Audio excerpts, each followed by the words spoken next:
Warning: viewers' discretion is advised as this may contain mature or triggering content. Story prompt: A Promise.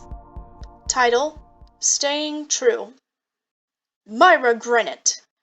She flinched as her mother screamed her name. It wasn't like she had tripped and spilled something on the king's daughter on purpose. No, in fact, she was sure there had been nothing there to trip over to begin with. She glanced back, noticing her older brother and the king's daughter smirking. They had done this on purpose. She could go as far as to say they had planned this. But why? What was the point of causing such a scene at their engagement party? It was still strange that her brother was marrying a royal, but the fact that the woman was the same as her whole family already just hurt. The princess was once kind to her, and now, after being with her older brother for a year, she had changed. "How dare you stain her beautiful gown with your filth!" her brother yelled at her as he slapped her across the cheek. It wasn't bad enough that she already felt blood flowing from one of her knees that had hit the staircase. She had been lucky to barely miss a sharp corner of the railing from slamming into her temple. "Leave!" her mother spat before moving to Glenna's side.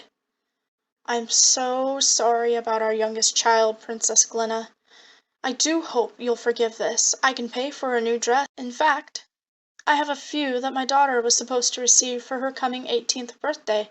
I know it's not much, but for now, since you aren't at your castle, it's the least Myra can do after destroying such a precious dress." Myra didn't even glance back to protest.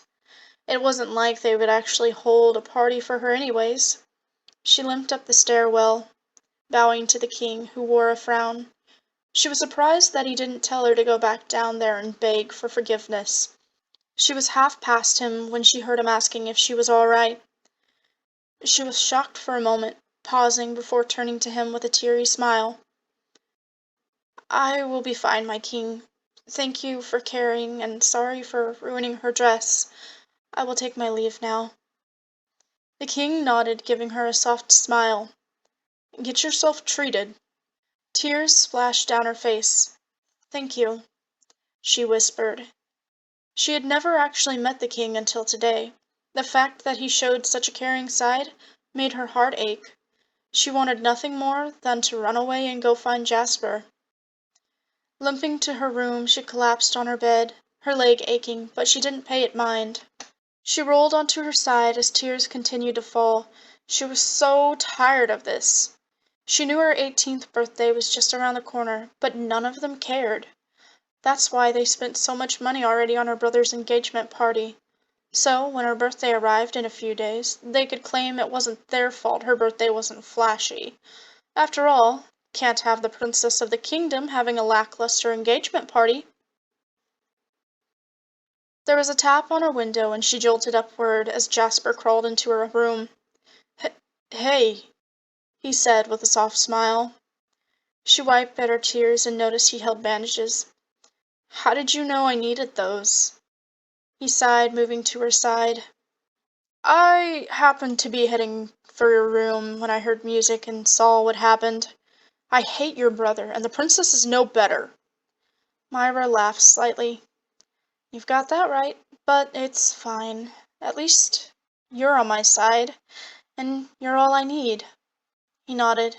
"One day I'm going to take you away from this place. Just have to wait until your 18th birthday." She sat up as he worked on bandaging her leg. "Why until then? I mean, it's only a few days away, but still." There was a faint blush that covered his face, but he didn't answer her question. After he was done fixing her knee, he helped her stand.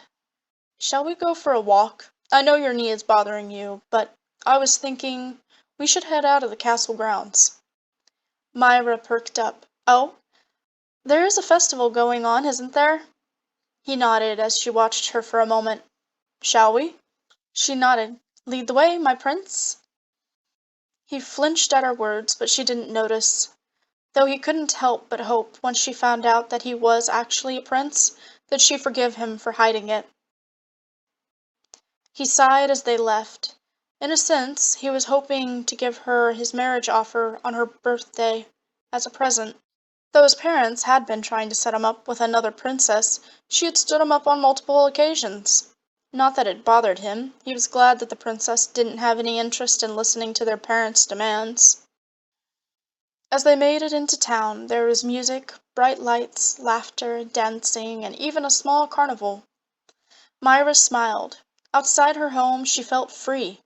On her 18th birthday, she was planning to run away, to ask Jasper to run away with her, so they could be together and live happily as commoners.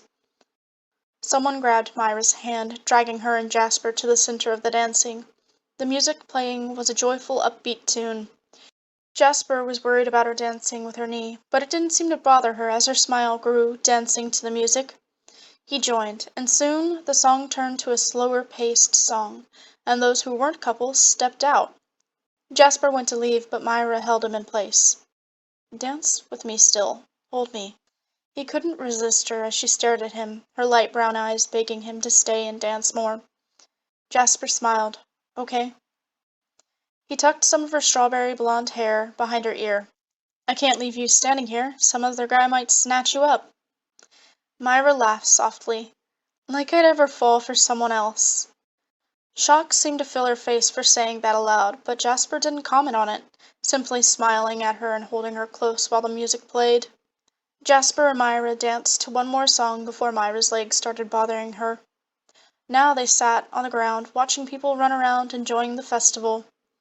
"Hey." Myra glanced at him, taking a drink of her juice. What would you do if someone asked you to become the queen of their kingdom?" Myra frowned. "What?" "Theoretically." "Well, I'd deny them. I don't want a fancy life. I'd rather live a normal life, out of people's view. I've dealt with enough people calling me useless and laughing at me. I'm not fit to rule some kingdom, not like my brother."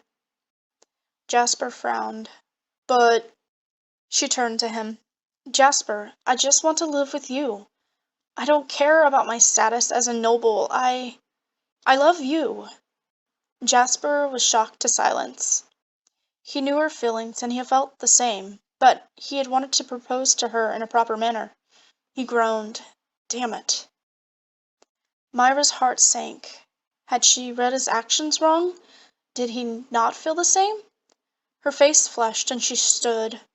I'm sorry. Forget what I just said." She went to run, but Jasper was up in seconds, pulling her back to him. "That's not—" "I don't want to forget what you just said," he said as he turned her towards him. "I love you too. I just wanted to go about this differently, but I don't think I can. Come home with me." Myra stared at him. "To the little house I stayed in when you found me?" He shook his head. "No. To my kingdom." Myra was shocked, and Jasper snapped his finger. "Prince Jasper, what do you need?" Myra jumped as a man came out of the shadows. "We are heading home. Gather the others." The man nodded, giving Myra a small bow before leaving. Myra was confused. What's going on?"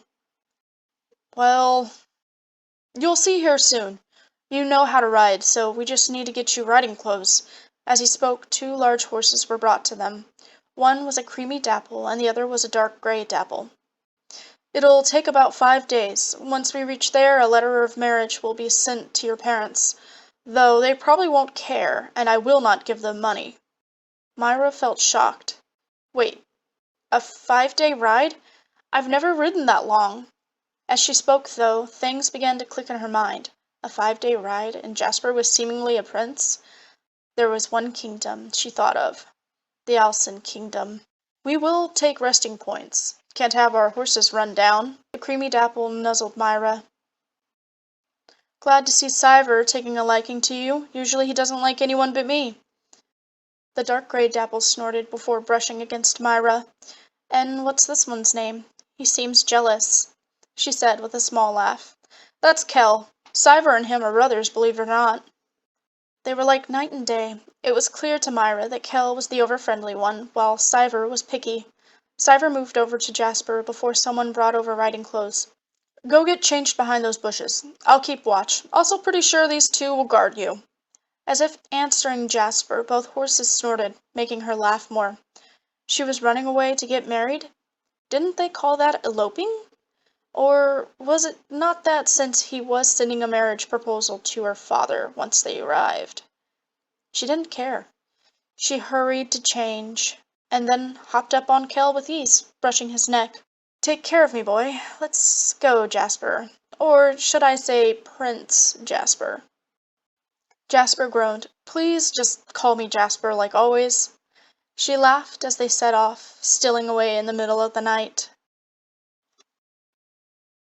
5 days later. In their travels, whispers of the sudden disappearance of the daughter of Grinnet filled the air. Most claimed that she had run away, making a mess of the engagement party for the princess and her own brother, but a few claimed that the royal family had done something to Myra, or even her own family had disowned her. Either way, Myra and Jasper didn't care as they stood in front of his father, who glared at the two of them. "It's about time you got your butt back home. You've been gone for 2 years. Now you show up with some woman?" the king stated as he stared down Myra. She trembled. "It's a pleasure to meet you, sir. I am Myra Grinnet of the Turfin Kingdom," she said, unable to keep her voice steady. The older man stared at her before glaring at his son. "You stole someone from our opposing kingdom? Someone from a prominent noble family, nonetheless? Have you gone insane, boy?" Myra flinched slightly, not sure what to expect, but a hand rested on her shoulder. It was firm but gentle. "Child, I am sorry for my son's foolish behavior, all because he didn't want to marry his arranged fiancée. He has caused you great—" Myra grew courageous. "He hasn't caused me any problems. If anything, he's been my knight in shining armor. But I didn't know about an arranged marriage. I know I can't compare to whoever it is he's to be married to, but, well, I guess I'm the one causing you issues." Jasper shook his head. "No, Myra, I won't marry that princess. I love you." Jasper's father chuckled slightly. "You are fine, Myra. I can tell already you are a much better fit than Princess Ellie. Besides—" That was cancelled. Both Jasper and Myra looked up at his father. "It came out that she'd been seeing a commoner, and is pregnant with his child." "So does that mean you would accept me as your daughter-in-law?" The man nodded. "You seem like a lovely child, and even though I know of the rumors around you, a certain king did contact me telling me where my son had been. I know your feelings are true. You thought of him as a commoner all this time, and the king of Turfin asked that I take care of you. That you are a sweet child and like how your family has treated you. By the way, how is your knee? You've been riding for 5 days. I'm sure it's sore." Myra felt such relief tears started to fall, making the king and Jasper panic. "What's wrong? Is it hurting?" they both asked, as she simply shook her head. "No, I'm just so happy and thankful to you both. I promised to remain by Jasper's side and help him rule this kingdom to the best of my ability," she said, wiping at the tears, and Jasper's father patted her shoulder. "Let's head in, and you can rest up and eat your fill. I'll work on handling things for the wedding. I want it held as soon as possible. No way is your family going to try and snatch you away." Myra nodded. "Thank you so much, King Cyrus." At last, she would be happy, and she could already tell that things in the Alson kingdom would be far different from how she had been treated by her family. Jasper had stayed true to his words. He got her out of there, and now she would be untouchable. The end. I hope you guys enjoyed that. I know it has been a while since I have posted a short story. I'm gonna try and keep up on it, though my child, like I said in the previous video, she is going to be out of school now, so you might hear some background noise. It's fine. If it's bothersome, all you have to do is just mute, and then you can read the story on your own time, pace, whatever. But anyways, as always, I hope you like, comment, and subscribe if you haven't, and I will see you guys next time. Bye!